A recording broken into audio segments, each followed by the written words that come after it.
নমস্কার বন্ধুরা, কেমন আছেন সবাই? আশা করি সবাই খুব ভালো আছেন। আমি সর্বাণী। আমার বই পড়ুন বইকে ভালোবাসুন চ্যানেলের আজকের নিবেদন আমি পদ্মজা উপন্যাসের পর্ব ৪৫। শুনতে থাকুন আমি পদ্মজা। ৭ মাস আগের সেই রবিবারের দুপুরটা কালো মেঘের ছায়ায় ঢেকে গিয়েছিল। মুমিন নামক এক ব্যক্তি মজিদ হাওলাদারের সঙ্গে দেখা করতে এসেছিল। হঠাৎ তার চোখে পড়ল একটি বীভৎস দৃশ্য। আমিরের নিথর দেহের ওপর একটা মেয়ে পড়ে আছে। তার সাদা শাড়ি রক্তে ভিজে লাল, আর ফরিনার কবরের ওপর একটা ছিন্ন মাথা। মজিদ হাওলাদার মুমিনকে নতুন দারোয়ান হিসেবে নিযুক্ত করার উদ্দেশ্যে ডেকেছিলেন। এই নৃশংস দৃশ্য দেখে মুমিনের মনে আতঙ্ক জেগে উঠল। প্রাণ ভয়ে পালিয়ে গেল সে। ১ ঘন্টার মধ্যেই হাওলাদার বাড়ির গণহত্যার খবর অলন্দপুরের প্রতিটি কোণে ছড়িয়ে পড়ল। মানুষের ঢল নামলো সেখানে। পদ্মজা রূপকথার কোনো অতৃপ্ত আত্মার মতো নীরবে বসে রইল। কিছু লোক তার দিকে পাথর ছুঁড়ে মারতে লাগলো। কুহকিনী, ডাইনি, রাক্ষসী বলে চিৎকার করতে করতে। কুহকিনী, কুহকিনী, ডাইনি, ডাইনি, ডাইনি, রাক্ষসী, রাক্ষসী। থানা থেকে পুলিশ এসে পদ্মজাকে শহরে নিয়ে গেল। হত্যাকাণ্ডের খবর দাবানলের মতো ছড়িয়ে পড়ল চারিদিকে। টেলিভিশন সংবাদে বলা হলো, আজ সন্ধ্যার খবর, একটি লোমহর্ষক ঘটনা। নেত্রকোনা জেলার অলন্দপুর গ্রামে আটপাড়ায় একটা গণহত্যার ঘটনা ঘটেছে। প্রাথমিক তদন্তে জানা গেছে, স্থানীয় প্রভাবশালী হাওলাদার পরিবারের বধূ উম্মে পদ্মজা চলচ্চিত্র অভিনেতা লিখন সাহের সঙ্গে অবৈধ সম্পর্কের জেরে তার স্বামী, শ্বশুর, ভাসুর এবং চাচা শ্বশুরকে হত্যা করেছেন। ঘটনাস্থলে আরো একটি অজ্ঞাত পরিচয় নারীর মৃতদেহ পাওয়া গেছে। তার হত্যার কারণ এখনো নিশ্চিত করা যায়নি। পুলিশ ঘটনার তদন্ত শুরু করেছে। সন্দেহভাজন উম্মে পদ্মজাকে জিজ্ঞাসাবাদের জন্য হেফাজতে নেওয়া হয়েছে। আমরা এই ঘটনার আরো বিস্তারিত জানতে থাকব। ঘটনার বীভৎসতা এমনই যে অনেকে রাতের অন্ধকারে চোখের পাতা এক করতে পারেনি। গ্রামবাসীরা তাদের শ্রদ্ধেয় মাতব্বরের মৃত্যুতে ভেঙে পড়েছে। তাদের কণ্ঠে প্রতিধ্বনিত হচ্ছে একটাই দাবি, পদ্মজার ফাঁসি চাই। মুহূর্তের মধ্যে পদ্মজা হয়ে উঠল দেশ জুড়ে কুখ্যাত নাম। আলমগীর গ্রামে ফিরে শুনল এই হৃদয় বিদারক সংবাদ। পুলিশ পদ্মজাকে গ্রেপ্তার করেছে। হাওলাদার বাড়ির প্রতিটি পুরুষ সদস্য নিহত। মগা গ্রামে পা রাখতেই পুলিশ তাকে পূর্ণার হত্যার অভিযোগে আটক করল। ওদিকে ঘরে ফিরে গভীর চিন্তায় ডুবে গেল আলমগীর। তার দৃষ্টি আমিরের দেওয়া নীল খামটার দিকে, যেখানে লুকিয়ে আছে একটা চিঠি আর কিছু গুরুত্বপূর্ণ দলিল। চিঠিতে লেখা এক পরিকল্পনা, যা বাস্তবে রূপ নেয়নি, ঘটেছে অন্য কিছু। পদ্মজার প্রতি জনগণের ক্রোধ দেখে মনে হচ্ছে তার ফাঁসি অনিবার্য। আলমগীর জানে, তার হাতে থাকা প্রমাণগুলো দিয়ে সে পদ্মজাকে বাঁচাতে পারে।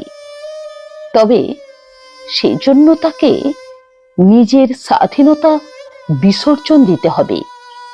দীর্ঘ সাধনার পর পাওয়া এই নতুন জীবন, যা সে এখনো ভালো করে আস্বাদন করতে পারেনি, তা ত্যাগ করার চিন্তায় তাকে শিহরিত করে তুলছে। আলমগীর খাম থেকে চিঠিটি বের করে আরেকবার পড়ল। প্রিয় বড় ভাই, অসহায়তার গভীর অন্ধকারে ডুবে আজ তোমার সাহায্য প্রার্থনা করছি। এখানে ঘটনার আবর্তে অনেক কিছুই বদলে গেছে। পদ্মজা সমস্ত সত্য উদ্ঘাটন করেছে তোমার চিঠি পৌঁছানোর আগেই। বিস্তারিত বর্ণনা থেকে বিরতি থাকছি। পদ্মজার কাছ থেকে সব জেনে নিও। আমি আমার জীবন উৎসর্গ করার সিদ্ধান্ত নিয়েছি। তার আগে 4 জনের জীবন নিতে চাই, যাদের মধ্যে 3 জন পদ্মজার নামে কুৎসা রটিয়েছে। আমি যখন ঢাকায় ছিলাম তখন তারা নির্মল চাঁদের গায়ে কালি ছিটিয়েছে। রবিবার সকালে আমার অস্তিত্ব মুছে যাবে। আমার জীবিত থাকা পদ্মজার জন্য হুমকি স্বরূপ, আর আমার নিজের জন্য অসহনীয় যন্ত্রণার কারণ। তোমাকে কিছু দলিল দিয়েছি, যা প্রমাণ করে আমরা নারী পাচারের সঙ্গে জড়িত ছিলাম। এই দলিলগুলোর মধ্যে একটা চিরকুট পাবে, যেখানে আমি স্পষ্টভাবে আমার সহযোগীদের নাম ও বর্তমান ঠিকানা লিপিবদ্ধ করেছি। আমি সব অপরাধ স্বীকার করেছি। তোমার নাম কোথাও উল্লেখ করিনি। এই চিরকুটে উল্লেখ আছে কোথায় ও কিভাবে মেয়ে পাচার হয়, কারা এই অপকর্মের সঙ্গে জড়িত। আমার দেওয়া ঠিকানা অনুসরণ করলে 250-রও বেশি মেয়েকে উদ্ধার করা সম্ভব হবে। তোমাকে অনুরোধ করছি, এই চিরকুট নিজের কাছে রেখে আমার স্বীকারোক্তি ও অন্যান্য দলিল প্রমাণ হিসেবে সর্বসমক্ষে প্রকাশ করো। রুম্পা ভাবিকে রক্ষা করার কৃতিত্ব সম্পূর্ণ আমার। সেই কৃতজ্ঞতার খাতিরে হলেও পদ্মজাকে কলঙ্ক মুক্ত করো। তাকে তোমার সঙ্গে নিয়ে যেও। আমার আমানত হিসেবে তার যত্ন নিও। ফিতি আমির হাওলাদার।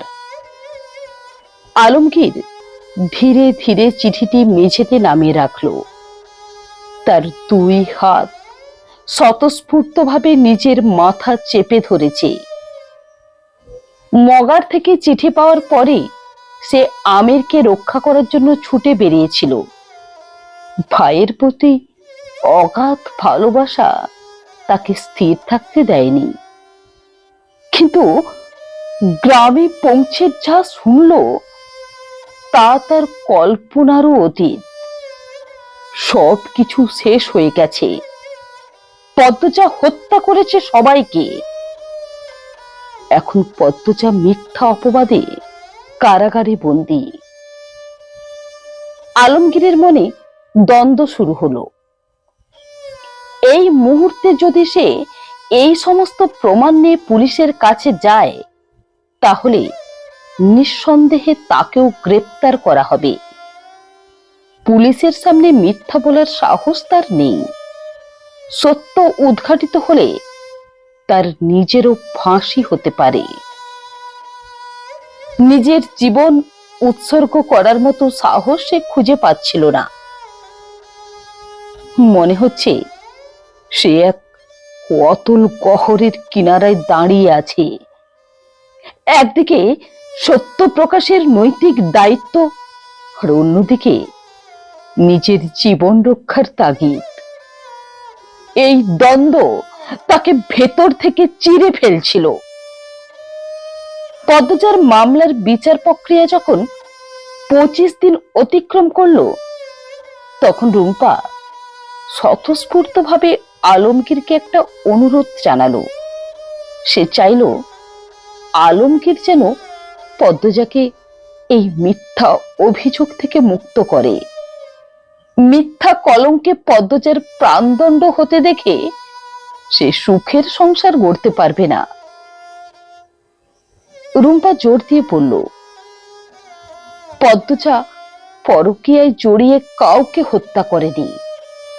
এই সত্যটুকু যেন আলমগীর সবার কাছে প্রকাশ করে। সেই রাতেই আলমগীর রুম্পাকে নিয়ে ঢাকার উদ্দেশ্যে রওনা দিল। পুলিশের কাছে আত্মসমর্পণ করল সে। এরই মধ্যে পদ্মজাও সমস্ত ঘটনা স্বীকার করেছিল। সব প্রমাণ সামনে আসার পর দেশের পরিস্থিতি এক নাটকীয় মোড় নিল। জনগণ হঠাৎ করে সত্যের মুখোমুখি হয়ে বিস্ময়ে হতবাক হয়ে গেল। আমিরের দেওয়া তথ্যের ভিত্তিতে ধরা পড়ল কয়েকটি পাচার চক্রের মূল হোতারা। তদন্তের গভীরে গিয়ে এক চাঞ্চল্যকর তথ্য উদ্ঘাটিত হলো। স্বয়ং বাণিজ্য মন্ত্রী এই অপকর্মের সঙ্গে জড়িত। ৩০০-রও বেশি অসহায় মেয়েকে উদ্ধার করা গেল, যদিও কয়েকজন অপরাধী এখনো পলাতক। এই সংবাদ দেশের সীমানা অতিক্রম করে ছড়িয়ে পড়ল আন্তর্জাতিক মহলেও। কুয়েত, সৌদি আরব সহ আরো কয়েকটি দেশ তদন্ত শুরু হলো। তারা চিরুনি অভিযান চালিয়ে আমিরের দেওয়া তথ্যের ভিত্তিতে মেয়ে সংগ্রহকারীদের খোঁজ করতে লাগলো। ধরা পড়ল বেশ কজন, তবে বাকিরা এখনো আইনের আওতার বাইরে। উদ্ধার হওয়া মেয়েরা নতুন জীবনের স্বাদ পেয়ে আনন্দে আত্মহারা। আমিরের চিঠিতে থাকা গোপন তথ্য অনুযায়ী অন্দরমহলের পেছনে বিশাল নারিকেল গাছটি থেকে আবিষ্কৃত হলো একটা বৃহৎ বাংকার। সেখান থেকে ছুরি, রামদা, চাপাতি, কুড়াল, চাবুক সহ নানা ধরনের অস্ত্র উদ্ধার করা হলো। তুষার এসব অস্ত্র উদ্ধার করার পাশাপাশি একটা অপ্রত্যাশিত জিনিস পেল পদ্মজার ঘরে। আমিরের রেখে যাওয়া একটা লাল খাম। পদ্মজা তখন মানসিক বিপর্যয়ে ভুগছিল। নিজের অস্তিত্বের সঙ্গে তার হারিয়ে গিয়েছিল তার সংযোগ। বিচারালয়ের নির্দেশে তাকে ভর্তি করা হলো হাসপাতালে। ৬ সপ্তাহের নিবিড় চিকিৎসায় ধীরে ধীরে ফিরে পেতে লাগলো সে তার হারানো স্বাস্থ্য ও মানসিক ভারসাম্য। আদালতের রায়ে পদ্মজার যাবজ্জীবন কারাদণ্ড হলো। আলমগীর রাজসাক্ষী হওয়ায় মৃত্যুদণ্ডের পরিবর্তে তারও ভাগ্যে জুটল যাবজ্জীবন কারাদণ্ড। জীবনের শেষ মুহূর্ত পর্যন্ত তাকে কাটাতে হবে কারাগারের নির্জন ঘরে। এরপর রুম্পা ফিরে এলো গ্রামের কোলে। ১ মাস পর সে জানতে পারল একটা নতুন জীবনের স্পন্দন বহন করছে তার গর্ভ। রিক্ত জীবনে আশার আলো হয়ে এলো খবরটা। অন্যদিকে পাল্টে গেছে জনসাধারণের ধারণা। পদ্মজার মুক্তির দাবিতে দেশবাসী এখন সরব। তাদের আন্দোলন থেমে নেই। তারা পদ্মজার মুক্তি চায়। ঘড়িতে সবে 7টা বেজেছে। তুষার নাস্তা সেরে উঠতেই কানে এলো কয়েকটি কুকুরের তীব্র চিৎকার। সে তৎক্ষণাৎ বারান্দা থেকে নেমে লাহারি পরিবারের বাড়ির দিকে তাকালো। সকালের মৃদু বাতাসে ভেসে আসা দৃশ্যটা বেদনাদায়ক। অবিন্যস্ত চেহারার মৃদুল কুকুরগুলোর সঙ্গে কোনো অদৃশ্য বিষয় নিয়ে বিতর্কে মত্ত।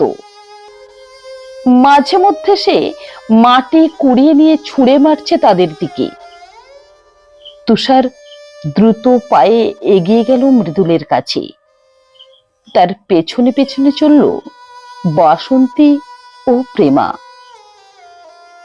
গতরাতে তুষার মৃদুলকে দেখতে এসেছিল। তখন সে পূর্ণার কবরের পাশে ঘুমাচ্ছিল। জুলেখা বানু তাকে জাগাতে নিষেধ করেছিল, তাই তুষার ডাকেনি। অপরিচ্ছন্ন গোপদাড়িতে মৃদুলকে চেনা যাচ্ছে না। দেহ মাটিতে মাখামাখি, প্যান্টের এক পা হাঁটু পর্যন্ত ছিন্ন ভিন্ন। তুষারকে দেখে মৃদুল 2 পা পিছিয়ে গেল। লাহারি বাড়ি থেকে বেরিয়ে এলেন জুলেখা বানু। তিনি রোগা হয়ে গেছেন, মুখে আর সেই আগের সৌন্দর্য নেই। একমাত্র সন্তানকে ছেড়ে তিনি নিজের বাড়িতে ঘুমাতে পারেন না। মৃদুল মোড়ল বাড়ি এক মুহূর্তের জন্য ত্যাগ করে না। সে তার সুস্থ জীবনকে পূর্ণার সঙ্গে কবর দিয়েছে। 3 মাস আগে মৃদুলকে জোরপূর্বক বেঁধে শহরের চিকিৎসকের কাছে নিয়ে যাওয়া হয়েছিল। চিকিৎসকের পরামর্শে তাকে মানসিক হাসপাতালে ভর্তি করা হলো। মাত্র কয়েকদিনের মধ্যেই সংবাদ এলো মৃদুল পালিয়েছে। পেছনে রেখে গেছে আহত এক দারোয়ান ও 2 জন নার্সকে। এই সংবাদে জুলেখা বানু জ্ঞান হারালেন। মৃদুলের মানসিক অবস্থা তখনও সুস্থ নয়। কিভাবে সে গ্রামে ফিরবে? দীর্ঘ 15 দিনের অনিশ্চয়তার পর এক দূরবর্তী গ্রামে তাকে খুঁজে পাওয়া গেল। জুলেখা বানু অশ্রুসিক্ত নয়নে, ব্যাকুল হৃদয়ে ছেলেকে ফিরে পেলেন। তিনি চান মৃদুল যেমনই থাকুক, তার চোখের সামনে থাকুক। তাই মৃদুলকে বাড়ি নিয়ে আসেন।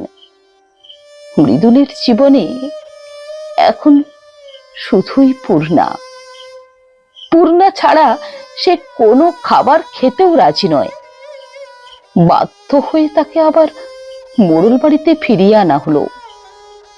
সেখানে মৃদুল দিন রাত পূর্ণার কবরের পাশে বসে থাকে। অস্পষ্ট স্বরে কি যেন বলতে থাকে। মৃদুলের ভালোবাসা মৃত্যুকেও অতিক্রম করে গেছে।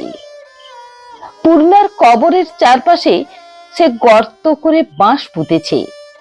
তারপর টিনের ছাদ দিয়েছে, যাতে বৃষ্টির ছোঁয়া থেকে পূর্ণাকে রক্ষা করতে পারে। রাতের অন্ধকারে পূর্ণার জন্য কেনা লাল বেনারসি শাড়িটি বুকে জড়িয়ে ঘুমিয়ে পড়ে সে। জুলেখা বানু প্রতিদিন 2 বেলা জোর করে খাবার খাওয়ান মৃদুলকে। মাঝে মধ্যে নিজের বাড়িতে যান, তবে মন পড়ে থাকে ছেলের কাছে। গ্রামের চৌহদ্দির মধ্যে জুলেখা বানুর বিলাসবহুল বাড়িটা ছিল এক সময় গর্বের প্রতীক। কত অহংকার করেছেন নিজের জমি জমা বাড়ি ঘর নিয়ে। নিয়তির নির্মম পরিহাসে আজ তাকে ছেলের জন্য অন্যের বাড়ির লাহারি ঘরে আশ্রয় নিতে হয়েছে। গ্রামের ছোট ছোট বাচ্চারা মৃদুলকে লাল পাগল বলে ডাকে। এই ডাক নামের পেছনে একটা কারণ রয়েছে। মৃদুলের গায়ের রং ফর্সা, চেহারাটাও সুন্দর। তবে এখন আর তার সেই সৌন্দর্যের ছটা নেই। এক সময়ের গোলাপি ঠোঁট দুটি এখন বিবর্ণ হয়ে কালচে হয়ে পড়েছে। তুষার কোমল কণ্ঠে ডাকলো, মৃদুল। একবার চোখ তুলে তুষারকে দেখল মৃদুল, তারপর নিঃশব্দে সরে গেল। তুষার তখন জুলেখা বানুকে জিজ্ঞেস করলেন, মৃদুল কি কিছু খেয়েছে? জুলেখা কান্না জড়িত গলায় উত্তর দিল, না, খায় নাই, কাইল থাইকা খাইতেছে না। তুষার কপাল কুঁচকে মৃদুলের দিকে তাকালো, আবার জুলেখাকে প্রশ্ন করলো, শুনেছিলাম আপনারা ওকে ডাক্তারের কাছে নিয়ে গিয়েছিলেন, ওর অবস্থা এখন কেমন? মাথা কতটুকু কাজ করে? জুলেখা বানুর চোখে জল জমে এলো। তিনি বললেন, বাচ্চারাও ওর থাইকা বেশি বুঝে, যতদিন যাইতাছে পাকলামি বাড়তাছে।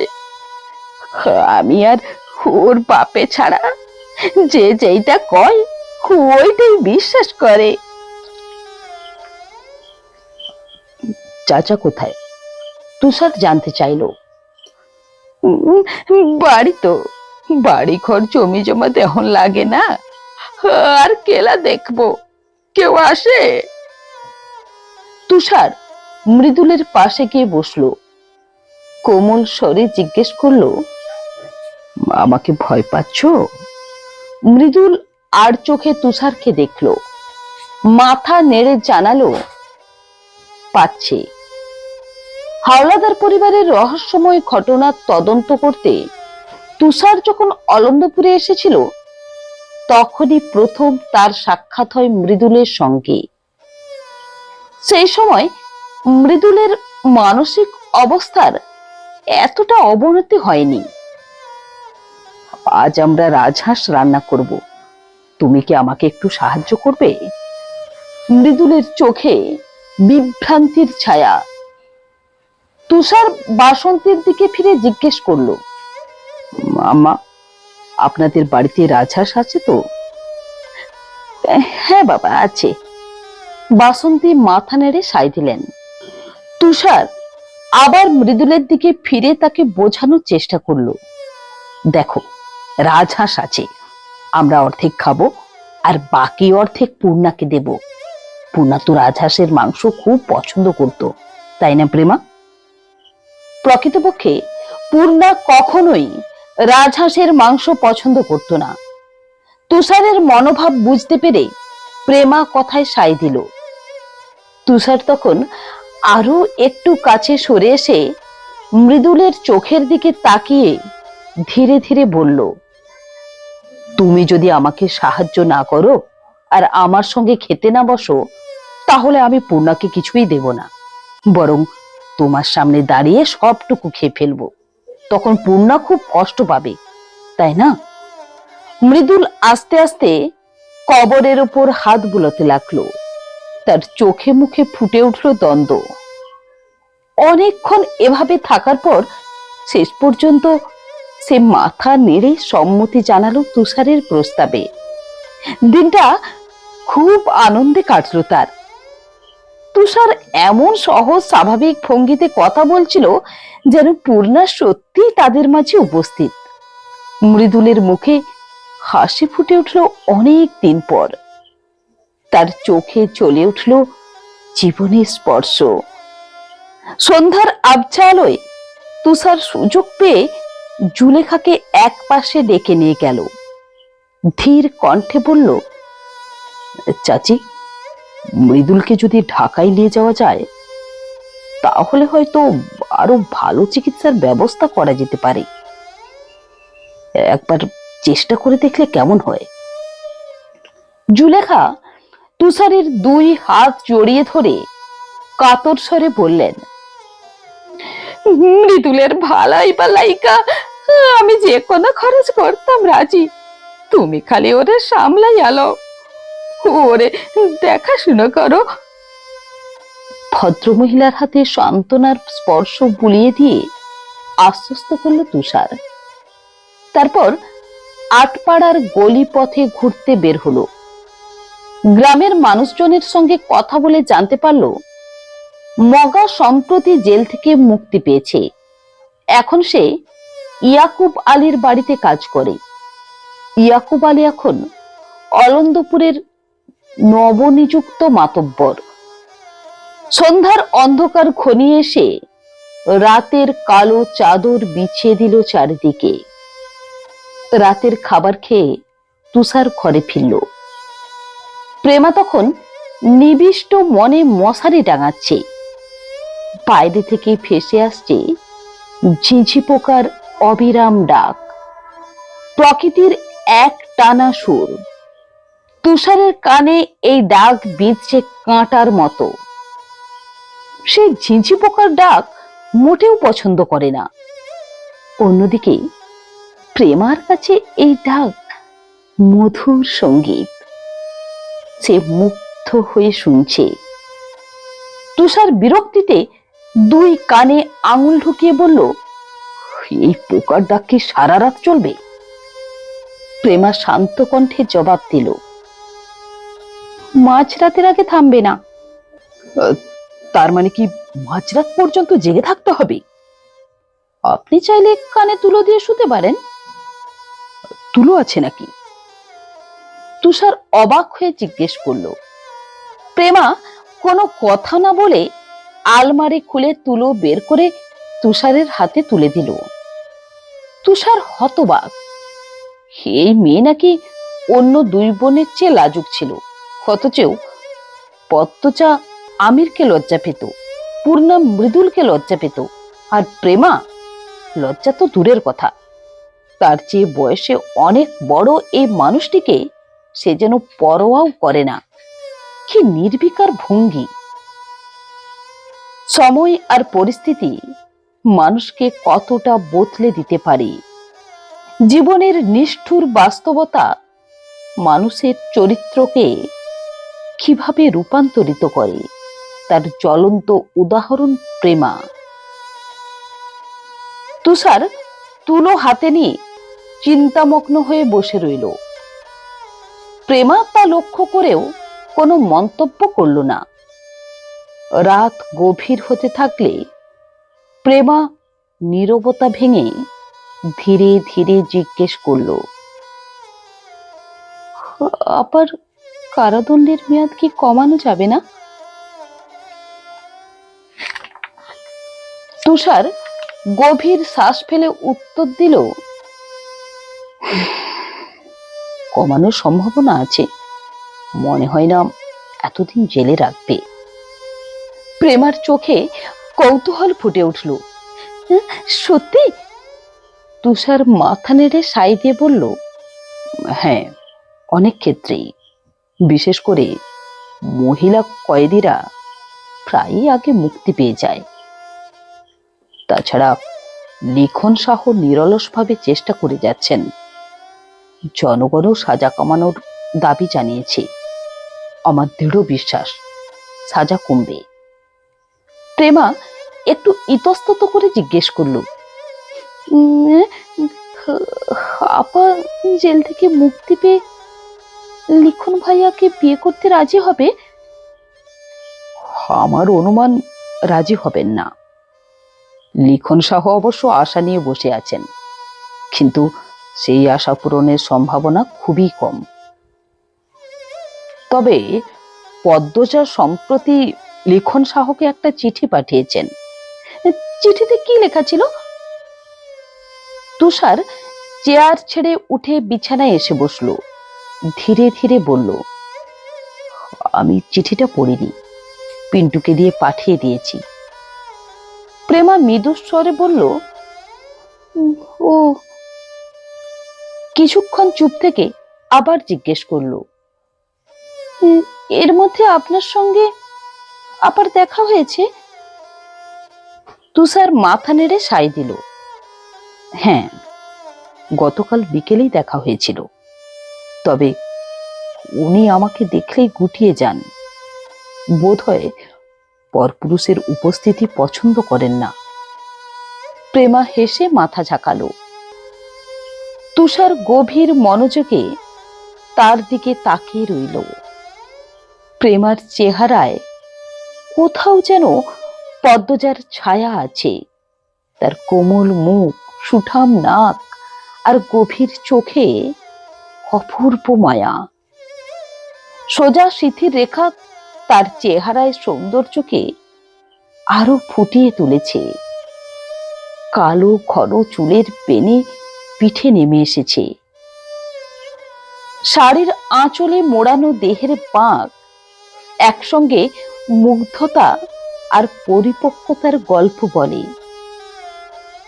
তুষার নিজের মনেই ভাবল, এতদিন তো শাড়ি পরাই দেখেছি, তাহলে আজ হঠাৎ কেন প্রেমাকে পরিণত মনে হচ্ছে?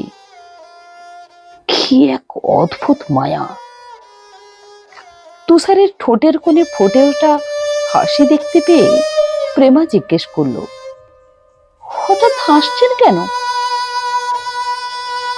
তুষার বিছানায় শুয়ে কথার মোড় ঘুরিয়ে বলল, আমির হলাদার 3টি বিয়ে করেছেন, আমি হলে 4টি করতাম। 4 বিয়ে সুন্নত। ভাইয়ার প্রথম 2টি বিয়েতে কোনো বৈধতা নেই। ভাইয়ার একমাত্র স্ত্রী আমার আপা। সে কি, কেন বৈধতা নেই? প্রেমা দৃঢ়তার সঙ্গে উত্তর দিল, মুসলিম ধর্মে পালিয়ে বিয়ে কোনো স্বীকৃতি নেই।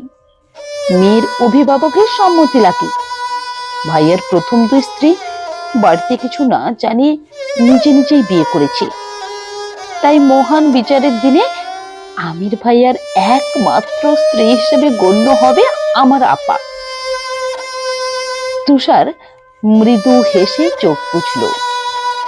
প্রেমা দৃঢ়তার সঙ্গে উত্তর দিল, মুসলিম ধর্মে পালিয়ে বিয়ের কোনো স্বীকৃতিই নেই। মেয়ের অভিভাবকের সম্মতি লাগে। ভাইয়ার প্রথম 2 স্ত্রী বাড়িতে কিছু না জানিয়ে নিজে নিজেই বিয়ে করেছে। তাই মহান বিচারের দিনে আমির ভাইয়ার একমাত্র স্ত্রী হিসেবে গণ্য হবে আমার আপা। তুষার মৃদু হেসে চোখ বুঝল। প্রেমাও নিঃশব্দে শুয়ে পড়ল, তবে তুষারের থেকে একটু দূরত্ব বজায় রেখে। রাতের নিস্তব্ধতা ভেঙে হঠাৎ তুষারের কণ্ঠ শোনা গেল, প্রেমা। প্রেমা তখনও জেগেছিল। তার কণ্ঠে ঝাঁঝ মিশিয়ে সে তৎক্ষণাৎ জবাব দিল, 7 দিনের কথা আজ একদিনেই শেষ করে ফেলছেন দেখছি। প্রেমার কথায় যে তীব্রতা ঝরে পড়ল, তা তার অন্তরের গভীরে জমে থাকা ক্ষোভেরই বহিঃপ্রকাশ। তুষার ভাবতে লাগলো, কেন এত রাগ প্রেমার? গত 4 মাসে সে কি আমার সান্নিধ্য পেতে চেয়েছে? অদ্ভুত ব্যাপার। প্রেমার মুখের এই তিক্ত কথাগুলো তার মনে একটা মধুর অনুরণন তুলছে। সে চমকে উঠল। তবে কি সেও এক অমুক প্রেমে পড়তে চলেছে? এর পরিণতি কি হবে? আমিরের মতো, নাকি মৃদুলের মতো, কিংবা আরো ভয়ঙ্কর কিছু? নীরবতা ভেঙে তুষার বলে উঠল, ভালোবাসার বাহার আর রূপের বাহার বিশ্লেষণ করতে গেলে মস্তিষ্ক শূন্য হয়ে যায়। তুষারের কণ্ঠস্বরে পরিবর্তন এসেছে। সেই দৃঢ়তা এখন কোমলতায় পরিণত হয়েছে। এই আকস্মিক পরিবর্তনে বিস্মিত হয়ে প্রেমা জিজ্ঞেস করল, কেন এমন হয়? তুষার তখন শূন্যে দৃষ্টি নিবদ্ধ করে বলল, ভালোবেসে মানুষ উন্মাদ হয়, সৎ হয়, অসৎ হয়, সর্বশান্ত হয়, এমনকি নিজের জীবন বিসর্জন দিতেও দ্বিধা করে না। তুষারের কথাগুলো প্রেমার অন্তরে গভীর রেখাপাত করল। সে তুষারের দিকে ফিরে শুয়ে পড়ল। মৃদু স্বরে বলল, যে ফাঁসে সে জানে ভালোবাসা বড়ই অদ্ভুত। তুষার ধীর গম্ভীর স্বরে জানতে চাইল, কাউকে ভালোবেসেছ? প্রশ্নটি প্রেমার হৃদয়ে তীব্র শিহরণ জাগালো। কেঁপে উঠল তার ঠোঁট দুটি। সে দ্রুত অন্যদিকে ফিরে চোখ বুঝল, নিজের অন্তরের গোপন কথাটি লুকিয়ে রাখতে।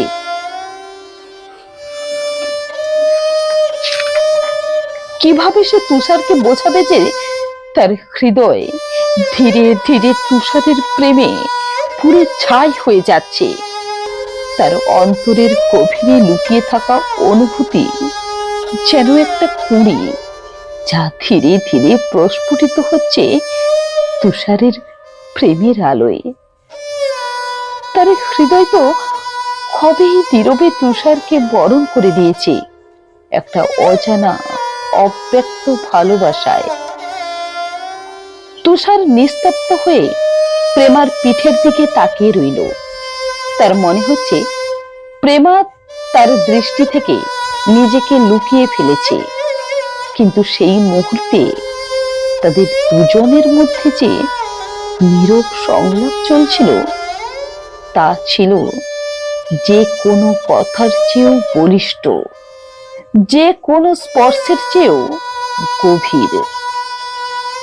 বন্ধুরা, আমি পদ্মজা উপন্যাসের পর্ব 45 এখানেই শেষ হলো। নমস্কার।